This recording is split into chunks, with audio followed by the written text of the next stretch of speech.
Kalau dalam bab dosa, dosa besar misalnya, akbarul kabair ba'dal isyrak billah adalah qatlul mu'min. Jadi dosa terbesar setelah isyrak billah adalah qatlul mu'min, membunuh orang mukmin. Lalu pertanyaannya adalah kita hidup di negara Indonesia yang penjahatnya ya mukmin atau muslim, yang kadang premannya juga mukmin juga muslim. Lalu kalau kita membela diri, duel gitu dengan penjahat, lalu kita akhirnya membunuh si penjahat tadi. Apakah masuk ayat wa may yaqtul mu'minam muta'ammidan karena dia orang mukmin? Jawabannya adalah Assalamualaikum warahmatullahi wabarakatuh. Nahmaduka ya ghafuru ya syakur wa humma salli wa sallim ala sayyidina Muhammadin wa ala alihi wa sahbihi asma'in amma ba'du. Yang kita hormati bersama, kita cintai bersama Kiai Haji Agus Abdul Ghafur Maimun Zubair wa ahli baiti. Semua guru-guru pengurus Al-Anwar 3 yang kami hormati.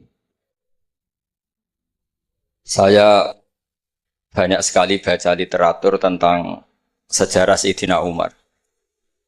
Tapi tidak pernah sefaham malam ini. Karena visualisasinya luar biasa. Saya hanya kecewa dengan Abu Jahal.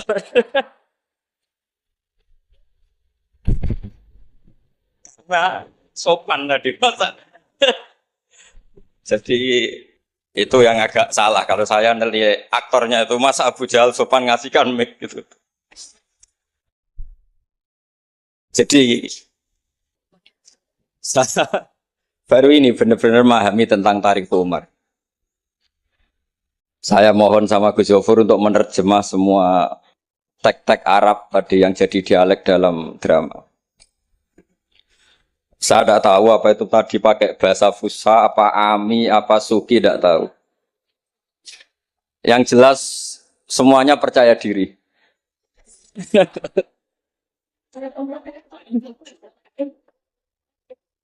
Saya itu masih ingat cerita guru saya ketika masih sekolah, masih kecil.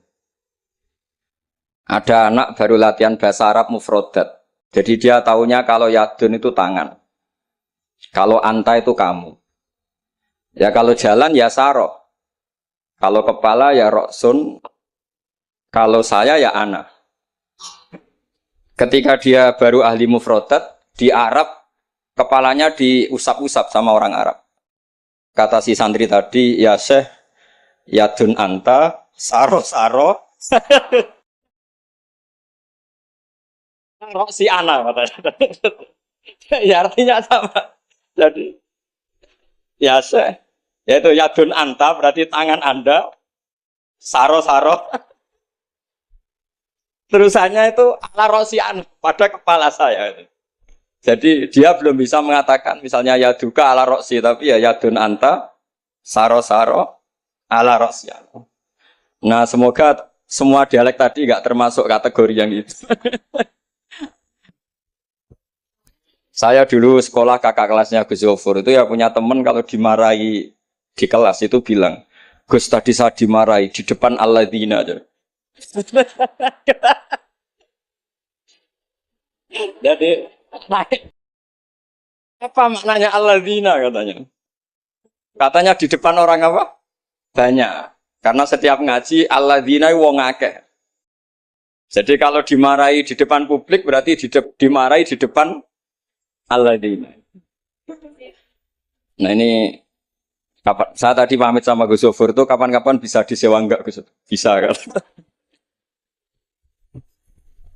Ini menurut saya masalah yang lumayan serius. Saya pernah didolani lah sama Habib Soleh Alatas dari Tegal. Ternyata kru dari TV7 atau kru dari Khazanah sering juga minta masukan dari beberapa narasumber untuk memberi penjelasan tentang tarikh sebenarnya, misalnya tentang Umar. Di sini biasanya khas ulama itu dilematis karena kalau ngasih biasanya pemeran perempuannya benar-benar perempuan. Jadi resikonya kalau cantik itu nanti jadi masalah ikhtilatur rijal wan nisa. Kalau tadi enggak, karena Anwar 3 mungkin. Atau mbak-mbaknya enggak mau berdampingan dengan Abu Jahal, enggak tahu tadi. Jadi saya enggak tahu tadi pertimbangannya itu fikhan atau apa trauma ya, karena takut itu.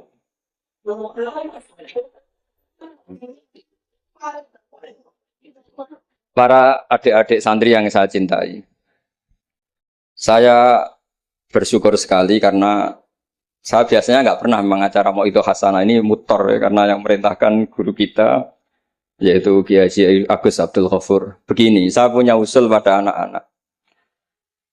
Saya bagaimanapun sangat mencintai Pondok Al Anwar. Saya usul sama anak-anak, terutama yang putra ya, supaya tetap menghafal fikih. Jadi kalaupun ditakdir nggak bisa berbahasa Arab kayak tadi, kayak Abu Jahal dan siapa tadi, Sayyid Hamzah dan sebagainya, setidaknya menghafal ahkam fikih, al-ahkam al-fikih.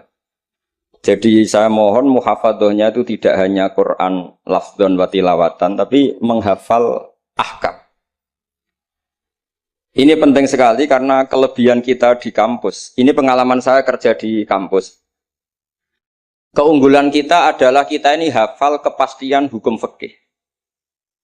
Jadi misalnya Kangkang harus hafal meskipun nggak bisa baca teksnya, kalau iddatul mutafa'an hazaujuha itu arba'ata asyuri wa asyra.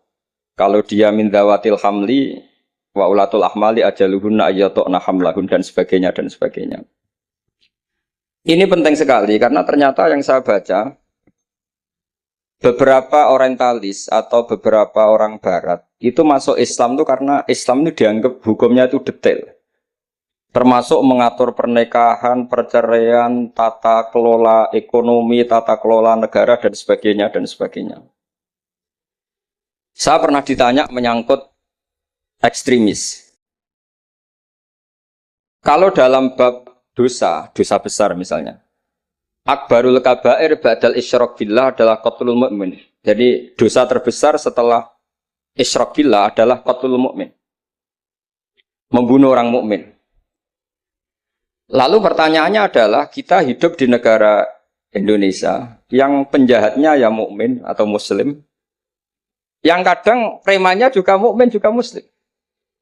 Lalu kalau kita membela diri, duel gitu dengan penjahat, lalu kita akhirnya membunuh si penjahat tadi, apakah masuk ayat wa may yaqtul mu'minam muta'ammidan karena dia orang mukmin? Jawabannya adalah kitab fikih itu menyediakan bab namanya kitabus siyal, bahwa mangkutila duna mali fahuwa syahid, mangkutila duna ahli fahuwa syahid. Orang yang duel dengan penjahat kemudian dia mati adalah dia mati syahid. Dan dia kalau terpaksa membunuh, tentu ada aturan-aturannya ya, dengan tertib yang ditentukan di kitab-kitab fikih. Itu penjahatnya damnya itu muhaddar, sehingga dia tidak kena kisos si sahibul bait tadi yang punya rumah tadi. Sehingga dengan fikih-fikih yang detail saya harapkan santri sarang, karena dulu Mbah Zubair itu ma'ruf bil faqih. Saya sering kalau ngajar cerita bahwa misalnya Gus Zofur ngaji sama Mbah Mun ngaji sama Mbah Zubair ngaji sama Mbah Fakih Mas Kumambang, Mbah Fakih ngaji sama Mbah Mahfud Termas. Lah Mbah Mahfud ini muridnya Sayyid Abi Bakar Sato, Sohibul Li'anah.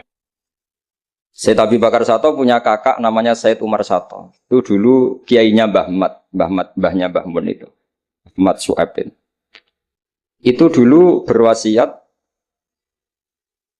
kalau ngojlok adiknya Sayyid Abi Bakar Sato yang punya kitab I'anah itu, serana gunane mulang kitab gede-gede, yang penting apal. Akhirnya kita ini korban konsepnya Sayyid Umar, jadi disuruh muhafadzah. Karena memang harus hafal, jadi mahfudot saat tadi jagoan sama Gus Zofur. Apa ingat ketika dulu muhafadzah? Karena kalau kita muhafadzahnya alfiyah itu gurunya bisa kita akali. Kalau kita pura-pura guru itu biasanya malu nyemak pakai kitab karena dikira nanti tidak hafal.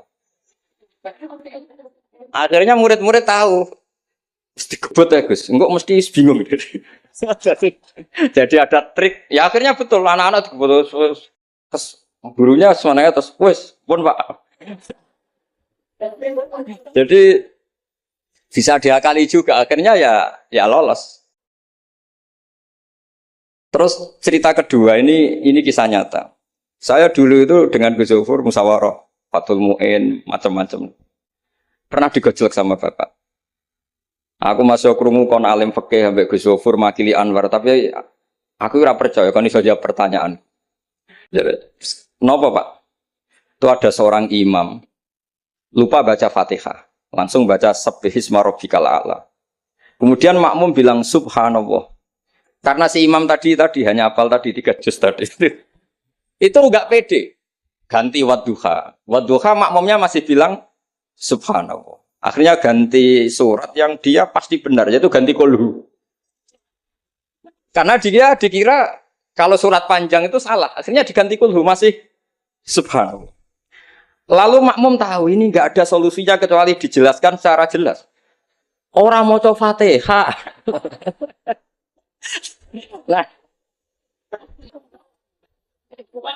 Lah itu fikih kita, makanya saya berharap nanti Gus Zofur juga ngarang fikih yang seperti ini.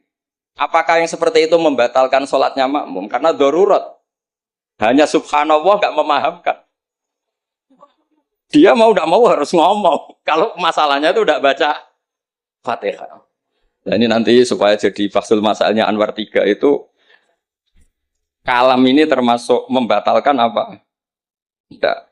Karena kalau cari padanan ayat Quran tentang Fatihah juga tidak yakin imamnya paham. Misalnya pura-pura baca walaqad atainaka sab'am minal mathani yang artinya Fatihah juga saya yakin imamnya juga gak paham. Jadi ini ada masail-masail fikih yang setelah ditanyakan memang fikih dulu itu tidak memuat. Kita harus kreatif, tapi bukan berarti merasa istihad untuk jawab beberapa pertanyaan. Terus cerita keempat, ini tentang guyonan-guyonan ilmiah. Dulu itu kata Mbah Mun itu sering cerita, dan ini etika modern ya. Kebetulan norma modern dalam dunia akademik seperti ini, yaitu skeptisme. Jadi orang itu harus agak ragu kalau dengan pendapatnya. Ada seorang alim itu yakin kalau orang naik bulan itu tidak mungkin, karena dia percaya dengan teks Al-Qamar itu fisama irobiah. Tapi kata muridnya, itu Kiai Kudus, semuanya dua-duanya Kiai Kudus, itu Kiai terkenal semua. Kalau menurut muridnya, pokoknya mungkin ya. Orang mungkin, terus dia cerita kola Rasulullah gini, panjang lebar. Itu bantah-bantahan itu sampai 3 jam, sampai dekati fajar. Setelah dekati fajar, kata gurunya, pokoknya coraku gak mungkin. Terus muridnya bilang, alhamdulillah, ya pun bukan apa-apa. Gurunya janggal. Kenapa kamu sekarang taslim, padahal mulai tadi kamu terus bantah saya? Karena guru saya sudah bilang menurut saya. Itu haknya guru, kalau bilang menurut saya. Tadi Anda bilang, Pak Guru bilang kola Rasulullah. Itu Rasulullah itu milik kita semua. Jangan-jangan tafsir guru salah. Makanya saya bantah terus. Jadi itu unik. Tapi kalau sudah menurut saya, ya sudah itu menurut guru. Kalau tapi bilang kalau kola Rasulullah gini-gini, bisa saja guru salah dalam menafsirkan kola Rasul. Ini penting sekali dalam ulumul Quran. Saya yakin Gus Zofur lebih tahu. Misalnya begini. Saya sering kali digugat oleh para saintis. Pak Bahak, dalam proses embriologi itu tidak ada min alakir segumpal darah. Yang ada dalam embriologi itu, alak itu ya semacam zigot yang nempel di dinding rahim. Kemudian itu yang nanti jadi janin. Kalau segumpal darah ya orang keguguran. Nah, terus saya tanya, apa ada di Quran itu segumpal darah? Kata dia ada min alakin. Saya bilang, saya ini hafal Quran, tidak ada kata segumpal darah. Kalau min alakin ada kata saya. Terus, tapi kata kiai-kiai itu begitu apa? Ya tapi tetap Qurannya itu min alakin, bukan segumpal darah. Yang ada segumpal darah itu terjemahannya, bukan Qurannya kata saya. Ini penting saya utarakan. Nanti kalau terbukti secara sains bahwa nggak ada proses embriologi itu segumpal darah, itu yang salah bukan Qurannya, tapi kita yang mengartikan bahwa alagen itu segumpal darah. Sehingga kalau kamu mengartikan alagen segumpal darah, kamu harus bilang ini menurut saya, bukan menurut Allah dan Rasul. Nanti kalau kamu bilang segumpal darah menurut Allah dan Rasul, berarti kalau penelitiannya salah, yang salah Allah dan Rasul. Meskipun tentu sesuai ilmu balaghah bisa saja min alagen benar-benar maknanya segumpal darah, karena untuk litahjin atau untuk litakbeh supaya manusia tidak sombong diceritakan dia diciptakan sejenis segumpal apa? Darah. Bukan harus materinya dari segumpal darah, tapi sejenis itu. Ya untuk supaya manusia tidak sombong. Bisa saja kalau secara balaghah demikian. Ini kembali ke Umar. Tadi saya ketika melihat drama Umar tuh, Sayyidina Umar itu berkali-kali punya pendapat. Karena beliau tuh sering solid, sering akurat, sampai penggemar beliau mengintikan, Hada maro'a Allah wa ro'a Umaru. Hada maro'a Allah wa ro'a Umar. Ini pendapat Allah dan pendapat Umar. Sampai Sayyidina Umar marah besar, la taqulu hada hukmu wa hukmu Umar, walakin qulu hada hukmu Umar. In kana sawaban fa min Allah wa in kana khata'an fa min Umar. Kamu jangan mengatakan kalau ini pendapat Allah, tapi katakan pendapat Umar. Jadi kalau benar ya min Allah, kalau salah dari apa? Umar. Tapi sekarang banyak beberapa organisasi ekstrim yang semuanya itu di atas namakan Allah. Mungkin Gus Zofur lebih tahu, lebih ngalami. Orang itu kalau benci seseorang yang kelas nasional, wah itu sudah dihujat, dimaki-maki.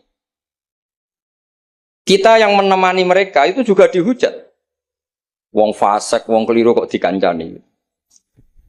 Karena pikiran fikihnya adalah kita harus tafrik bainal haqqi wa bainal batil. Harus jelas ada demarkasi mana hak, mana apa? Batil.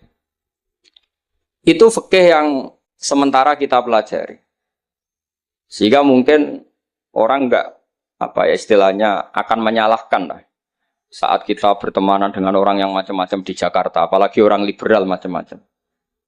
Tapi kalau sampean ngaji lagi di atas itu, misalnya belajar ilmu tasawuf, kita diajarkan kalau kamu berteman sama orang dolim, ma tadri ma da yuhtamu bih. Orang dolim itu kamu pun tidak tahu ma da yuhtamu bih. Jangan-jangan dia yuhtamu bi husnil khotimah. Kamu juga nggak pernah tahu mada tuhtam. Apa kamu nanti tuhtam bi husnil khotimah apa su'il khotimah. Sehingga orang-orang tasawuf itu melihat orang dolim ya tetap hormat. Karena tidak tahu nanti akibatnya jangan-jangan dia husnul khotimah. Kita yang su'ul khotimah. Ini penting bagi anak-anak Anwar 3, murid-murid Gus Zofur, sehingga orang-orang alim itu harus kamu beri ruang meskipun secara zahir berteman orang-orang yang macam-macam. Karena itu ada ilmunya. Kita tidak ngambil sikap itu ada ilmunya. Makanya di kitab Bidayatul Hidayah, beberapa kitab tasawuf diterangkan, kalau kamu melihat orang fasik, jangan-jangan yuhtamu bi husnil khotimah. Kamu ndak.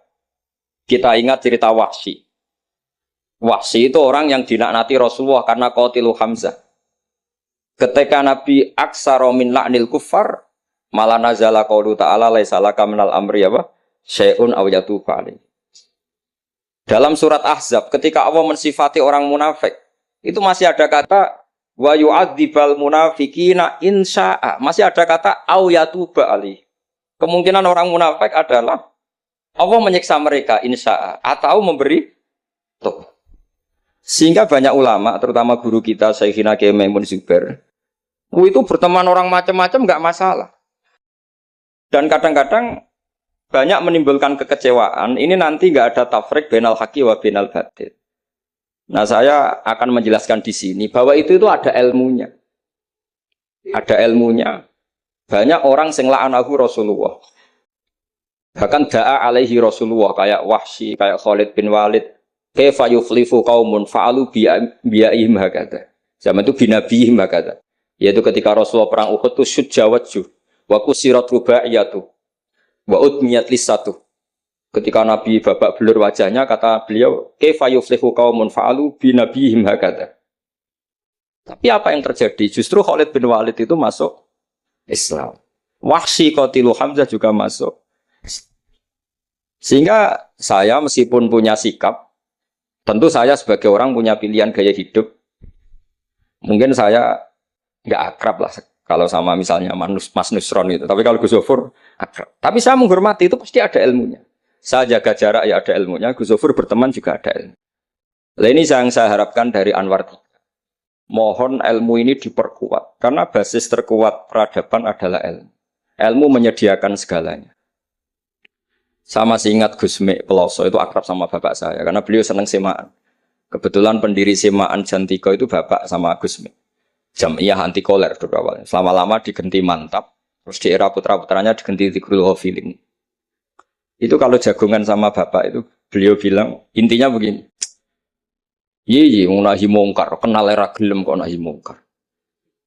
Oleh proses piye, oleh tarbiyah piye kenal era gelem. Meskipun tentu anak-anak tidak saya sarankan seperti Gus Mek, karena jadab Anda tidak mesti sukses kayak Gus Mek. Itu kan resiko. Karena untuk sukses itu butuh keramat, butuh macam-macam lah. Kalau sampean latihan gitu pasti ditangkap keamanan itu. Karena itu masalah gitu kalau di pondok masalah.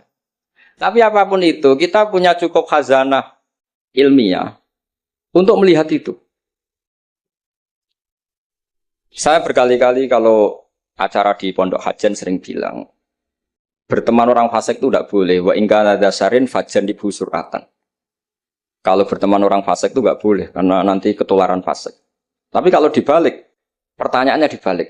Mbah niki membina orang fasik. Dan di antara membina tentu prosesnya itu berkawan macam-macam. Kalau dibalik itu menjadi haram apa halal? Bukan dibahasakan berteman orang fasik, tapi membina orang fasik. Ini penting saya utarakan karena khazanah kita itu banyak. Saya berharap ulumul Quran di sini sampai yang seperti itu. Saya beberapa kali belajar kitab Hayatus Sahabah. Di situ ada satu aplikasi ahkam Al-Quran, baik yang fiqhud dakwah maupun fiqhul ahkam. Saya di situ yang paling saya kenang adalah cerita-cerita misalnya termasuk yang dikutip Habib Zain bin Semit dalam kitab Al-Manhajus Sawi. Suatu saat ada ustadz, saking semangatnya nahi mungkar karena si Harun Rasyid sering salah, didatangin. Kata si ustadz tadi, inni nasihun lak famusyaddidun alaika fala tajidanna fi nafsika aliyya syai'an. Saya akan memberi nasihat Anda, tapi saya agak ekstrim, agak keras. Mohon kamu jangan tersinggung, Anda jangan tersinggung. Anda ya Amirul Mukminin jangan tersinggung. Tapi apa kata Amirul Mukminin Harun Ar-Rasyid? Uskut ya jahil. Kamu ustadz bodoh kata itu. Terus fa inna Allaha ta'ala qad arsala man huwa khairun minka ila man huwa syarrun minni. Ini saya terpaksa bahasa Arab karena tadi takut kalah sama Abu Jahal tadi. Jadi ini mohon sekali ini kompetisi. Jadi kalau Abu Jahal saja bisa bahasa Arab, masa saya kiai tidak bisa bahasa Arab. Jadi saya tadi itu ya kan di Abu Jahal saja bisa bahasa Arab. Fasih lagi tadi. Yang saya kecewa dia sopan ngasihkan mic tadi. Duduknya sudah benar gak sopan tadi. Sudah benar jadi memerankan Abu Jahal memang harus gak sopan. Tapi semoga berakhir nanti diteruskan jadi Abu Jahal repot. Nah ini kata Harun Ar-Rasyid. Inna Allaha ta'ala qad arsala man huwa khairum minka ila man huwa syarrun minni. Wa ma'a dzalika qala ta'ala faqula lahu qawlan layyinan la'allahu yatadzakkaru aw yakhsha. Tentu kita tahu Allah mengutus Musa dan Harun atau Musa saja yang populer. Musa itu man huwa khairun minka, tentu Musa itu lebih baik ketimbang Anda. Ila man huwa syarrun minni, tentu Fir'aun itu lebih buruk ketimbang saya. Itu saja masih ada aturan faqula lahu qaulal layyinan. Kamu harus ngomong yang halus. Kok kamu dakwai saya mau pakai kasar? Akhirnya si Fasakata tadi yang gurunya langsung ustadz, yang ustadz tadi langsung diam dan ngakui kalau Harun Ar-Rasyid lebih alim ketimbang dia. Nah saya harapkan nanti ulumul Quran di setai 3 itu tidak sekedar mengenali mufrodat, tapi mengenali makna terjemah, juga makna yang bisa disimpulkan dari ayat-ayat Qur'aniyah. Sehingga nanti keyakinan saya ya, apapun berubahnya zaman, nanti Quran itu tetap bisa dibaca kalau cara maknani seperti itu. Tapi kalau Anda maknani mufrodat, resikonya adalah mufrodat yang disebut itu kadang sudah tidak ada. Yaitu tadi misalnya wal khayla wal biwala wal hamira litarukabuha wasina. Tentu sekarang kita naik Innova, kita naik mobil, bukan naik khayl, bukan naik biwala. Tapi kalau dimaknani secara tadi, pokoknya ada markup, ada tunggangan yang kita naiki, ada tunggangan. Dan kalau kita dapat nikmat tunggangan itu, kemudian kita syukur, litaslahu ala duhuri, ya yang penting sumatat guru nikmata rabbikum. Ini penting saya aturkan karena saya berkali-kali berdebat juga. Kalau di kota itu kan ada dialog. Bahkan ini mungkin Gus Zafur lebih tahu ya, saya pernah di UII itu pernah disurati sama Majelis Mujahidin Indonesia. Di situ diterangkan kalau sekian terjemahan Kemenak itu salah sekian, miliknya UI salah sekian. Di antara yang diundang itu saya, dianggap makili UII. Tapi apa yang terjadi? Mereka itu karena maknani itu pakai mufrodat, tidak mau pakai ilmu balaghah, tidak mau pakai analisis-analisis yang harusnya terjadi dalam ulumul Quran. Saya punya contoh demikian. Saya sering belajar kitab namanya Kitab Ar-Risalah, karangannya Imam Syafi'i ketika sering surat-suratan sama Abdurrahman bin Mahdi. Kata Imam Syafi'i, Quran itu lisanul Arabi, dan lisanul Arabi itu awsa'ul lisanan, lisan yang paling luas. Sehingga ketika beliau ditanya, kenapa Anda mewajibkan tolabul ma', mencari air, ketika orang harus tayamum di perjalanan? Terus Imam Syafi'i menjawab, falam tajidu ma'an, kemudian kalian tidak menemukan air. Itu baru fatayammamu sha'idan thayyiban. Beliau dengan enteng mengatakan, la yuqalu liman lam yatlub lam yajid. Orang yang belum pernah mencari tentu tidak bisa dikatakan tidak menemukan, tapi tidak tahu namanya. Jadi kalau dikatakan tidak menemukan, pasti ba'da sabqit tolab, setelah mencari. Kalau belum mencari kok, mestinya tidak tahu, bukan bisa dibahasakan tidak menemukan. Nah, saya berharap anak-anak ini karena ditunggui Mbah Mun yang ma'ruf dengan tafsirnya Gus Zofur. Nah, Mbah Mun itu murid Said Alawi. Said Alawi punya karangan Takirat Saidul Khobir yang di Said Alawi dengan Habib Abdurrahman Al-Musawa kalau tidak salah. Yang nyarain agamanya Syekh Zamzami. Dulu saya belajar itu juga sama Gus Zofur karena dulu yang ngajar Mbah Mun sendiri. Saya juga sering menerima keluhannya Gus Zofur di Jakarta, di mana-mana orang analisis Quran itu tidak pakai ilmu balaghah. Ini repot sekali. Karena kalau kita tidak pakai balaghah, maka al-adat yufidul hasra. Kalau dalam kaidah usul fikih, al-adat la yufidul hasra. Ketika Allah pakai kata hitungan, itu belum pasti hasr. Jadi taruh saja misalnya begini, ini yang kisah nyata dalam hadis sahih. Ketika Rasulullah itu memintakan maaf sama orang munafik, terus kata Allah mengingatkan, in tastaghfir lahum sab'ina marratan fala yaghfirullahu lahum. Kata Nabi, jika 70 tidak bisa dimaafkan, wa sa'azidu ala sab'in. Ya sudah, saya tambahi lebih dari 70. Ternyata sama Allah didhawuhi, maksudnya tidak gitu. Kamu mintakan ampun untuk orang munafik maupun tidak, sama-sama tidak, saya ampuni. Sehingga terus ada kaidah, al-adat la yufidul hasra. Ini penting dalam ulumul hadis atau ulum usul fikih. Karena kalau nuruti adat, Nabi sering dawuh misalnya, man sholal bardan dakhalal jannah. Orang yang sholat pada waktu dua dingin, yaitu subuh dan asar, dakhalal. Terus kamu mau tidak sholat zuhur misalnya, dan sebagainya, dan sebagainya. Nabi sering menyebut kebenaran, misalnya kebaikan adalah ini. Terus kamu tidak akan melakukan kebaikan yang lain, tentu tidak mungkin. Ini masalah-masalah yang menurut saya serius, semenjak ada banyak ormas-ormas yang sidik-sidik katanya kembali ke Quran dan apa? Hadis. Itu tapi kalau guyonannya orang-orang pesantren, ya kamu saja yang kembali. Karena keluar Anda terlalu jauh. Kalau kita tidak perlu kembali, wong sudah di dalam katanya. Yang keluyuran kemana-mana kan kamu. Kalau kita tidak pernah kemana-mana, jadi ngapain kita yang kembali? Anda saja yang apa? Kembali.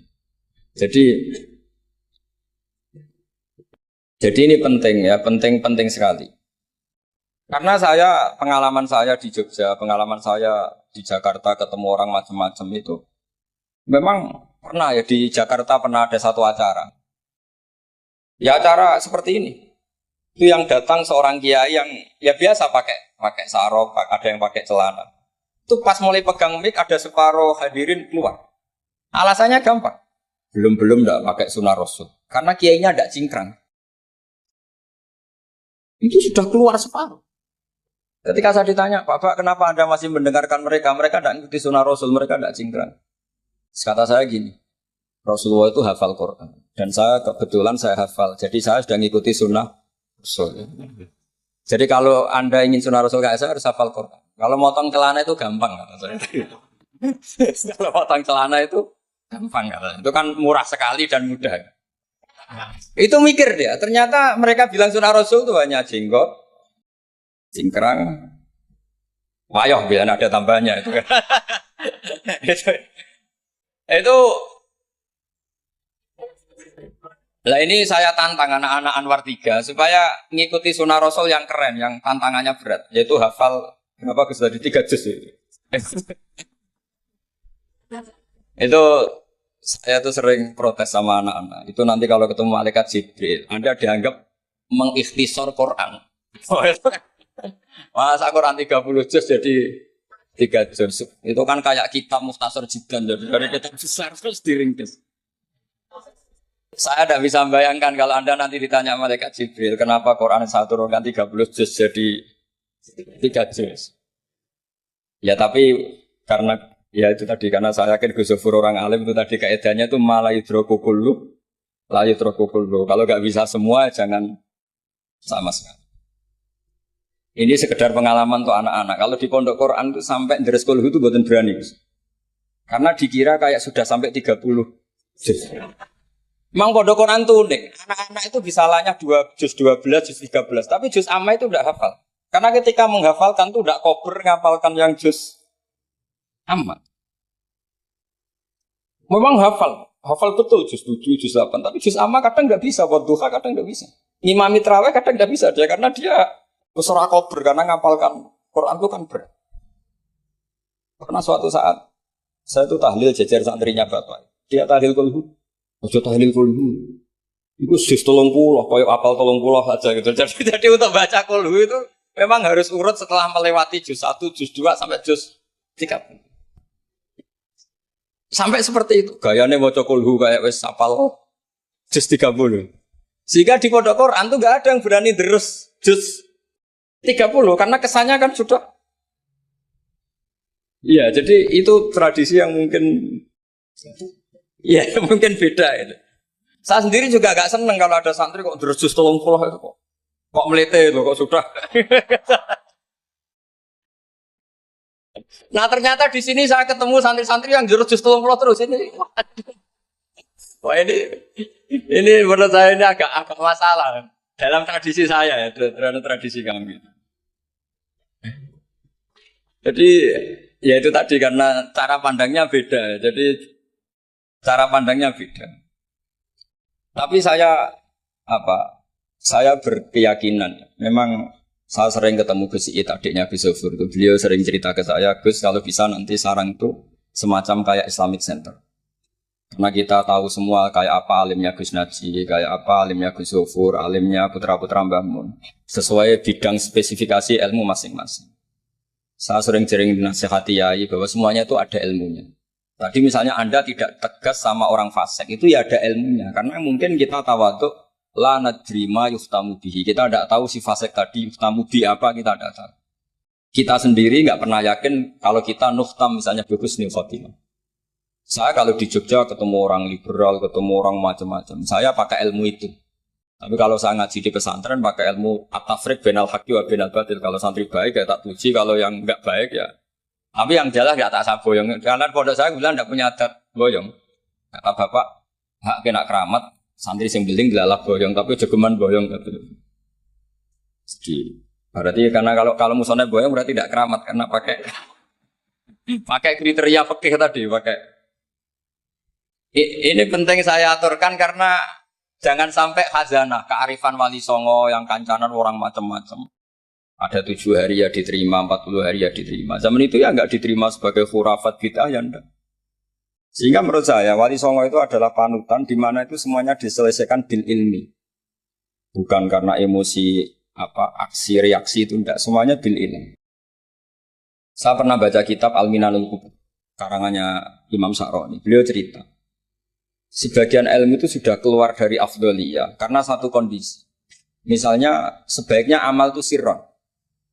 Tapi kenapa guru-guru kita Mbah Mun sendiri sering pengajian besar, Gus Zofur banyak lah yang mau acara besar. Saya sampai sekarang nggak pernah punya acara besar. Wiling-wilingan saya yang pengagum sirron gitu. Tapi ternyata di kitab-kitab kita kata Abdul Hasan Asadili mengatakan a'linu bito atikum kama yatadzaharu ghairukum bil ma'asi. Maksiat di Jakarta di mana-mana begitu ekstrim, dangdut begitu terbuka, diiklankan besar-besaran. Tapi kalau pengajian nggak besar-besar, dulu itu pengajian itu nggak ada yang besar karena mahal. Dulu orang soleh itu ciri utamanya adalah khifatul ma'unah, biayanya sedikit. Sekarang Karena mereka besar-besaran menyebarkan maksiat, kita akhirnya kata Abdul Hasan Asyadzili, kamu kalau taat harus iklan, a'linu bi taatikum. Kalau taat harus dipertontonkan. Sehingga seneng saya misalnya tadi dipertontonkan anak-anak ahli bahasa Arab sampai Abu Jahalnya saja bisa. Wah, itu kan satu prestasi yang luar biasa. Kalau Abu Jahalnya saja alim, apalagi yang tidak Abu Jahal. Apalagi Abu Jahalnya tadi sopan. Wah, itu bagus sekali itu. Itu pasti Abu Jahal kecewa itu diperankan orang yang sopan. Itu udah gue banget katanya. Itu pasti kecewa. Abu Jahal itu pasti kecewa. Jadi ini penting ya, karena kita punya guru yang al-mutabakhir seperti Mbah Mun, seperti Gus Zofur. Jadi kita harus baca kitab tuh banyak. Oke, ada haram yang kita tegas, ada halal yang kita tegas. Misal al-halalu bayyinun wal haramu bayyinun. Tapi selalu ada masalah yang wa bainahuma umurun mustabihatun. Ada sesuatu yang memang dari awalnya enggak jelas. Kalau sesuatu itu enggak jelas, kita harus bersikap enggak jelas. Jangan sesuatunya enggak jelas, kita sikapnya jelas. Ini penting kolaborakan karena sekarang tuh orang banyak yang ekstrim dengan dalih ilmu. Kadang dengan dalih qala Allahu ta'ala qala Rasulullah. Itu pesannya Sayyidina Umar. Kalau bisa jangan, karena makna yang tasreh, makna yang eksplisit, makna yang sorry seperti itu, jangan-jangan subjektivitas Anda. Seperti tadi si Ustadz tadi, ketika dia tegas, dia seakan-akan bawa mandat Tuhan, kalau saya harus kulil haqqa walau kana murron, misalnya seperti itu. Tapi setelah diingatkan Harun ar-Rasyid, bahwa Musa yang termasuk Afdalul Khalqi tentu, termasuk orang-orang pilihan, ternyata masih disuruh sopan hanya kepada siapa? Fir'aun, yang jelas toh. Ini pelajaran bagi kita, makanya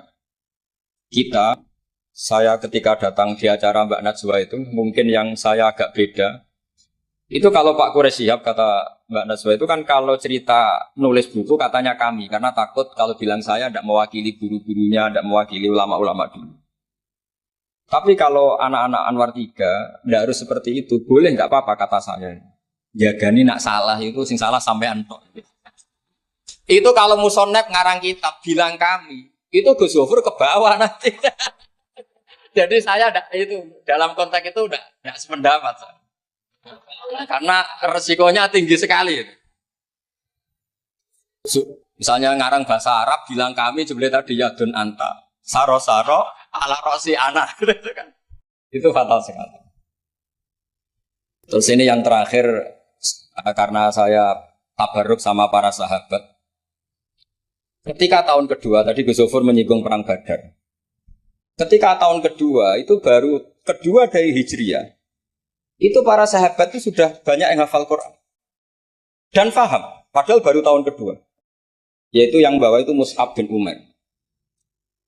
Itu ketika Rasulullah mau perang Badar dan istasyarah, meminta musyawarah sama orang-orang Ansor. Istasyarah al-Ansor.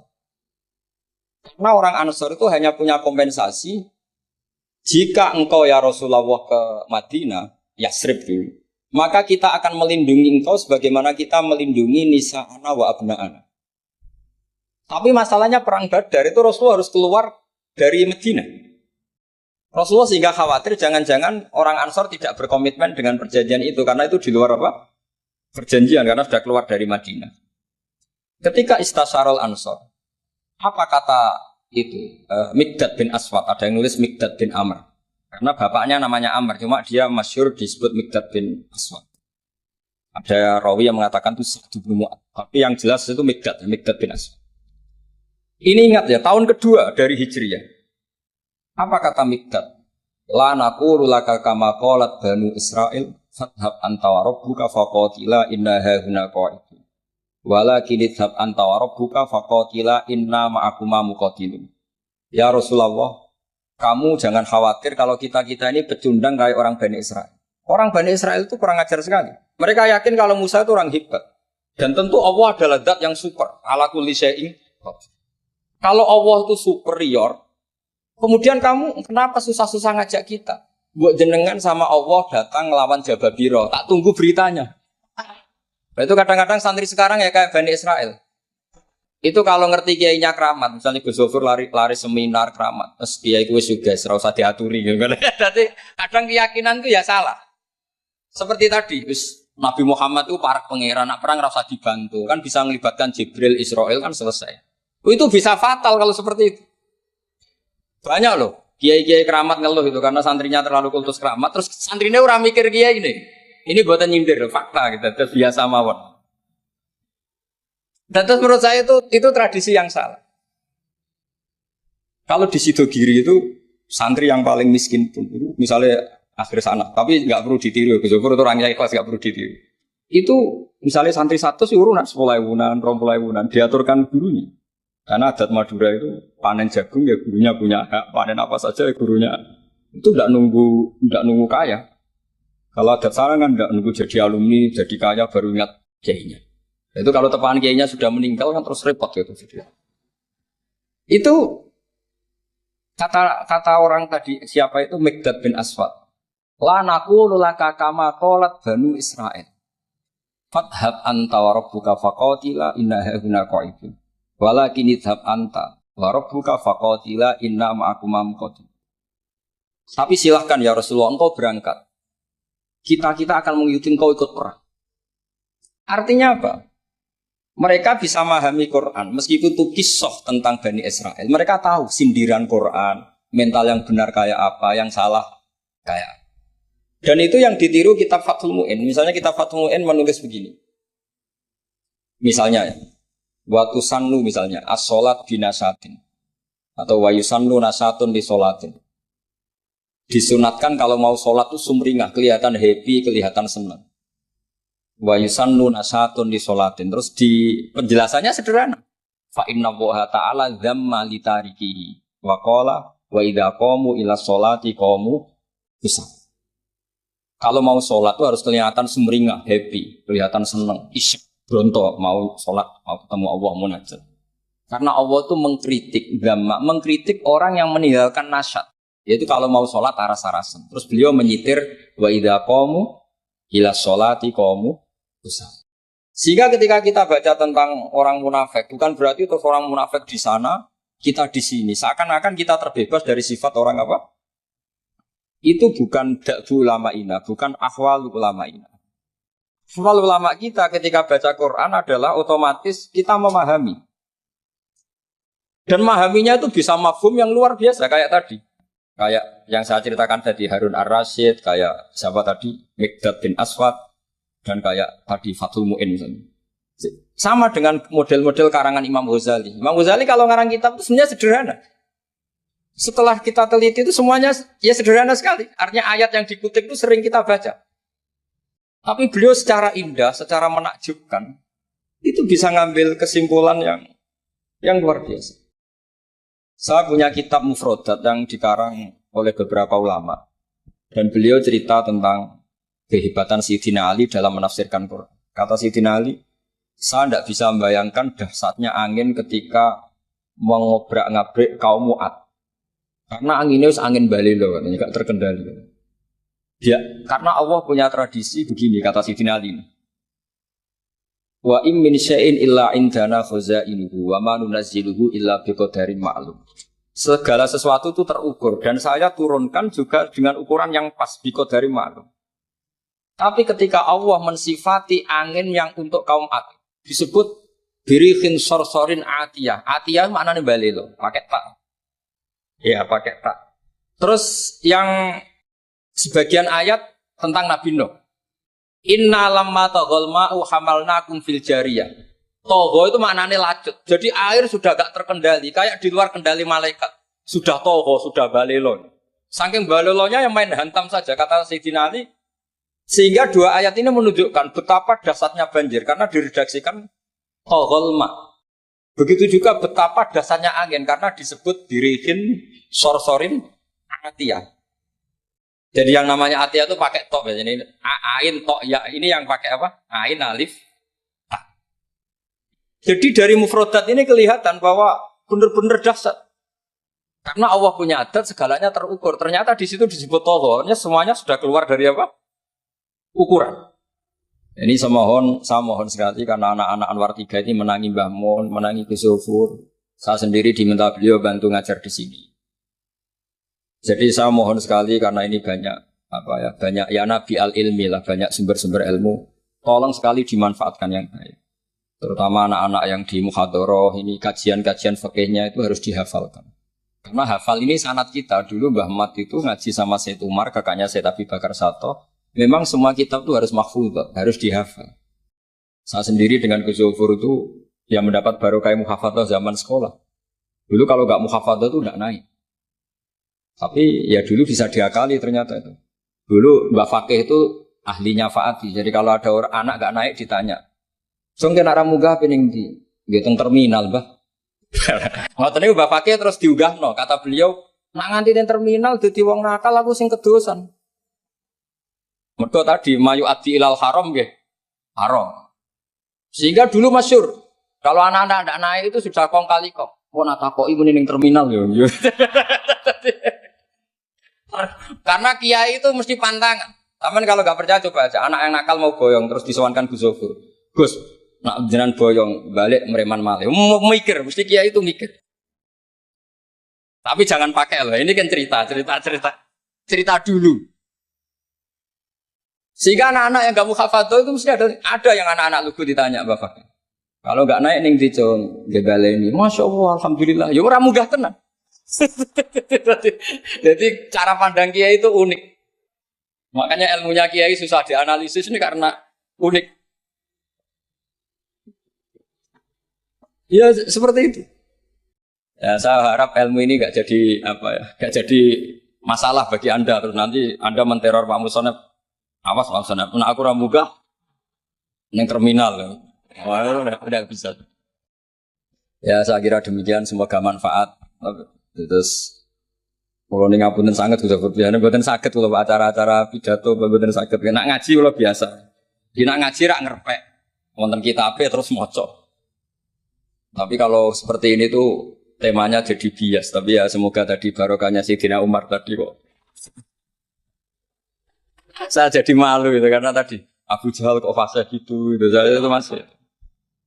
Ya monggo doa bareng-bareng ya mugi-mugi pondok ini pondok sing mubarokan sing nafi'an ummati Rasulillah nasihan lillahi wa li rasulihi wa li kitabi wa li aimatil muslimin wa amatihim. Al-Fatihah. Bismillahirrahmanirrahim. Alhamdulillahi rabbil alamin arrahman. Ya kana na'budu wa iyyaka nasta'in. Shallatu